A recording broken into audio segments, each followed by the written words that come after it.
She's a devious diva. Jocelyn's ambition had one criteria: avoidance of any kind of hard work at all costs. He's an Ivy League fraud. The potential income at his work was limited. Criminal potential, unlimited. But when love strikes, their passion takes an even more crooked turn.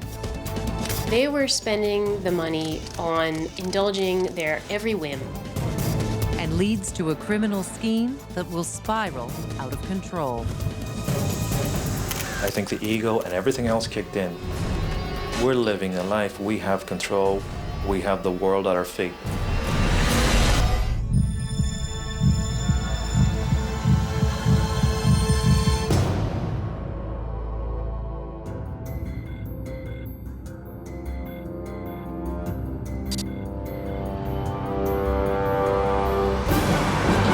Philadelphia, Pennsylvania has royal fever. Everyone wants a glimpse of Prince Charles and his wife, Camilla Parker Bowles. But 21-year-old undergrad Joselyn Kirsch has been handpicked to get up close and personal with royalty as a member of a roundtable panel. And she'll use her best assets to charm the guests. She had an exotic look. She had a knocked out body. She was very, very attractive. She carried herself like a celebrity. She wasn't satisfied to be a mere undergrad. And this undergrad is the total package. Not just beauty, but brains. She said that she spoke 11 languages, including Russian, Turkish, and Czech. And even brawn. She also said that she qualified for the Olympic Games in pole vaulting. There's nothing Joselyn Kirsch can't do. At least, according to Jocelyn. In reality, her fantastic facade is a complete fraud.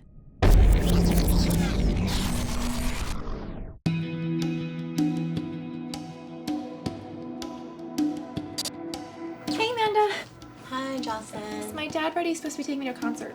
Jocelyn was raised in an affluent part of North Carolina. Her father was a plastic surgeon. He's actually with a patient right now if you want to take a seat. Okay.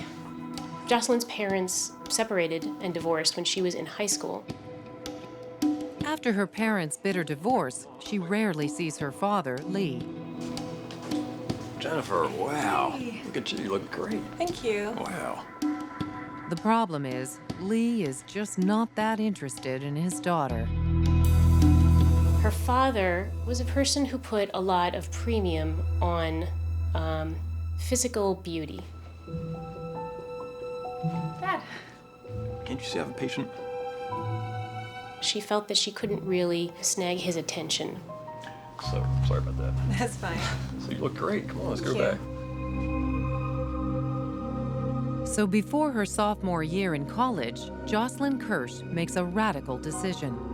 She wants to be the butterfly, not the caterpillar. And that means a complete metamorphosis. She was intent on leaving the lost little girl she had always been behind and to reinvent herself into something that was totally new and better. She starts with a new body, specifically new breasts. As it turns out, Jocelyn's breast surgery was actually performed by her own father. But it doesn't stop there. My nose. Yeah, take the mirror, look at the bump on the top. In the end, Jocelyn agrees to everything. Okay.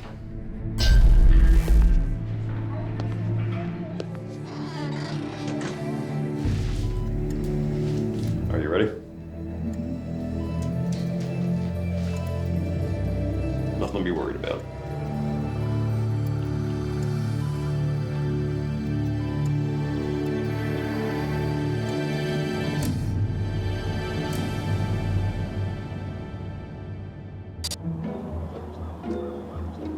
In September of 2004,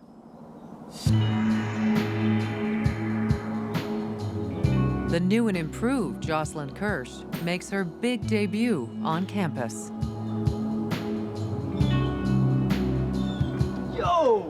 See her checking me out? Totally lost it. In your dreams. Hey guys! You look different. She lies about the plastic surgery. Your dad gave you a boob job. Oh my God, don't be ridiculous. She insisted they were real, even though over the summer somehow they had become immobile, perfectly round, enormous, and they looked airbrushed, even in person. They look fine to me, girls. Thanks, guys. Anytime. Jocelyn's addiction was Jocelyn. And that monster has always got to be fed. Jocelyn's upgraded her body. Now she needs to upgrade her lifestyle to match. Jocelyn's ambition had one criteria: avoidance of any kind of hard work at all costs. Get it as easily as possible.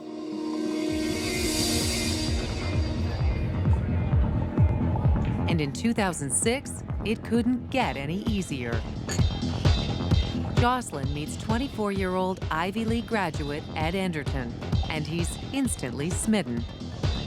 He seemed to have been a very bright kid, grew up very successful.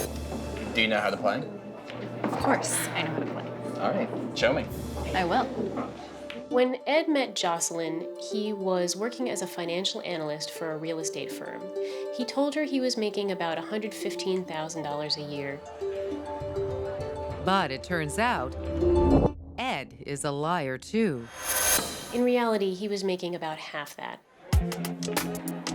With so much in common, it doesn't take long before the couple's casual encounters turn into a torrid romance. Once Jocelyn and Ed clicked, they really enhanced one another's personalities. Ed gave Jocelyn all the attention that she wanted, and it kind of inflamed their egos. Everyone assumed that Jocelyn and Ed's lavish life was being funded by Ed's great job. They assumed that he was pulling in the big bucks. Well, they assumed wrong. And even Ed has to come clean about his financial reality. When he can't cover a bar tab one night.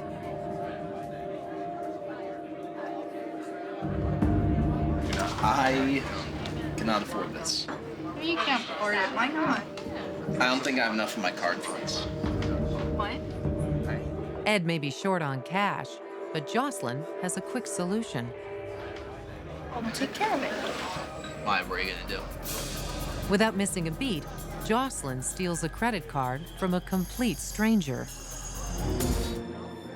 There was no planning, there was no forethought. Jocelyn, what are you doing? There was no thinking whatsoever. It was based on impulse.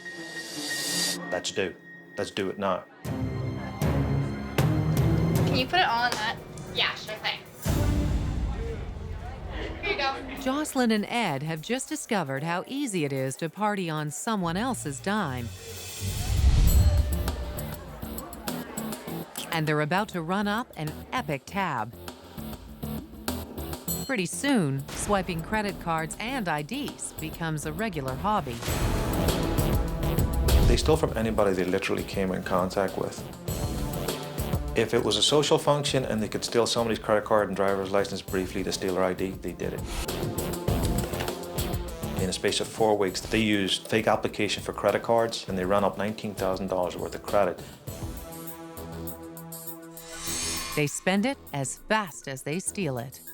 They were spending the money on indulging their every whim.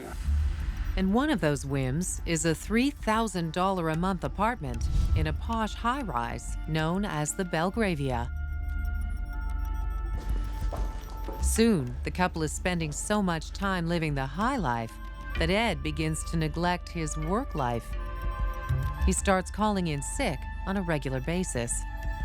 Hey, yeah, I just got back from the doctor. No, not too great. He actually said it's a virus. It's gonna be another 3 or 4 days. Actually, yeah, he said 5 days. Yeah, I have plenty of work to do from here, so I'll give you a call on Monday. Bye. That's perfect. All right. You ready? Yes. All right, let's go. roll. They were flying off and having wonderful vacations. Paris, the Swiss Alps, London, Turks and Caicos. And they make sure they document every moment and flaunt it on social media. Other criminals might have made themselves inconspicuous so as not to get caught, but for Jocelyn and Ed, conspicuousness was the very point. What's the point of being young and successful if you can't show everybody you're young and successful? But their jet-set life is about to hit some turbulence. Hey, what are you doing home already?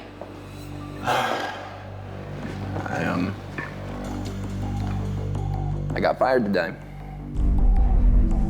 It turns out Ed's bosses have noticed his sick day tans. My boss said that he knew about the trip. Ed is officially unemployed. When Ed lost his job, it was as though everything he had worked for in his life, legitimately worked for, was gone. He may have lost his job, but he's not about to give up his lifestyle. I think when Edward lost his job, I believe he realized, you know what, I don't need the stupid job. The potential income at his work was limited. Criminal potential, unlimited. He went unlimited. The fabulous fraudsters are about to kick it up a notch. Their next targets? The residents of their own apartment building, which is undergoing a massive renovation. Edward's company had something to do with the renovation. As a result of that access, he managed to get a copy of every key to every apartment and every postal box. Can you get the keys? In the bold light of day, Jocelyn and Ed get to work. Okay, let's do it. They started with basically across the hall.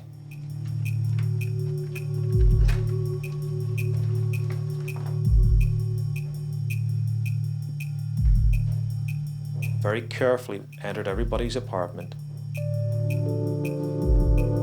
Went into places where documentation will be held. Look for anything with the social security number on it. Then they copy or steal personal information, I've got something from the IRS. like credit card statements, Awesome. Okay. utility bills, and personal checks for bank accounts. There was no sign of a break-in. No sign that they had been there. They use the looted documents to steal identities, get credit, and make IDs. They went and bought an industrial ID maker. You could put barcodes, you could put lasers, you could put chips on it. How did those look? I like that one better. Any type of ID, any type of credit card, they could create. The duo also purchases spyware. We believe that some of that spyware was downloaded on any computer in the building, been left unsecured. It would track your use on the internet. If you pulled up a screen that you were perusing your bank account, they would get full access to it. What started off as a credit card stolen on a whim has turned into an elaborate web of fraud, theft, and breaking and entering. I believe they thought they had all the control in the world. This was so easy, it was so profitable, we have the world at our feet. But they'll soon be brought to their knees because they finally picked the wrong person to mess with.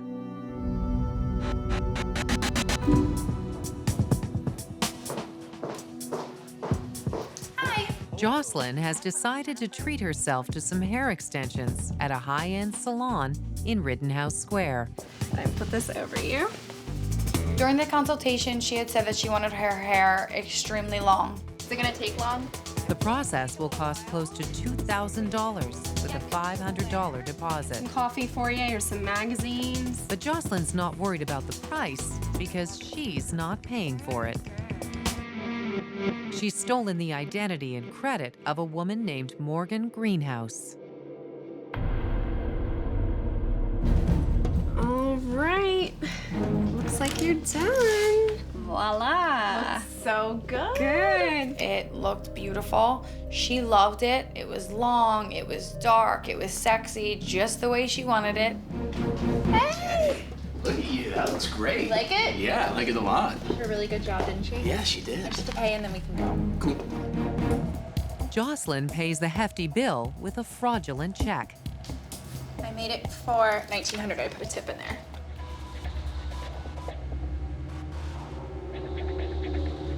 Excellent. Thank you very much. Thank you. Thank you very much. All right, Have a great day. see ya. And then, all hell breaks loose. Honestly, it had to have been, I can't believe, 5 minutes after she left. A woman called who lived right around the corner in the Belgravia building Hello? and was questioning why a $500 deposit was placed on her credit card when she had never been to my salon. You're telling me this wasn't you that came in earlier? Now I looked at this check and I was like, oh my God. So now I'm out $2,000? She must have left you a number, right? Furious, Jennifer calls the phone number that Jocelyn left when she made the appointment. And surprisingly, Ed Anderton answers the phone. And I said, I know who you are. And I know what you've done. And I know who she is. And I want my money. I'm gonna get to the bottom of this. And they immediately hung up. Later that night, Jennifer Basikia receives a threatening text. It said, hi, Jen Basikia. You don't know me, but I know who you are. I also know your nice place on, listed my address, and if I didn't back away now, that I was gonna have visitors at my door. But instead of heeding their warning, Jennifer heads straight to the Philadelphia Police Department and Detective Terry Sweeney. I assumed it was a petty, small crime. You know, it was a simple case of possible opportunism. They maybe took advantage of their neighbor leaving mail out. Something very haphazard. That was my first impression. He sets up surveillance and determines that Jocelyn and Ed have a P.O. box under their victim's name. Not only that, but they have a parcel waiting for them.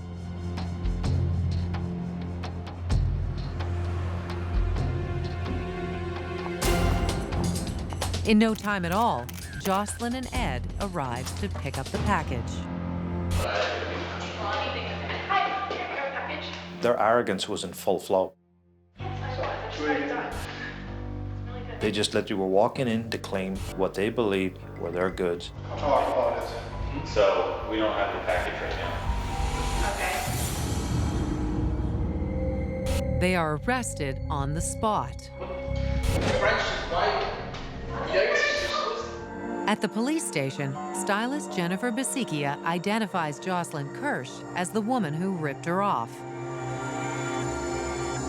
I walk up to the door and I tap on the glass, and she looks up at me with her swollen black raccoon eyes from not sleeping all night and crying. And I said, who's knocking on whose door now? And she was pissed. But I got the last laugh. In total, Jocelyn Kirsch and Ed Anderton stole over $100,000 and dozens of identities. The only reason that there wasn't more victims in the building was the building wasn't at full occupancy. In September 2008, Ed Anderton pleads guilty to conspiracy, identity theft, and bank fraud. He serves a 4-year sentence. On October 17, 2008, Jocelyn is sentenced to 5 years in federal prison. I think that at the core of this story is a very troubled young woman who confused material goods and superficial things with self-esteem. And so she tried to amass as much of that stuff as she possibly could. But no matter how much of it she pulls in, it will never fill her up. It's a void Jocelyn Kirsch is still trying to fill. In 2012, she was arrested again for shoplifting.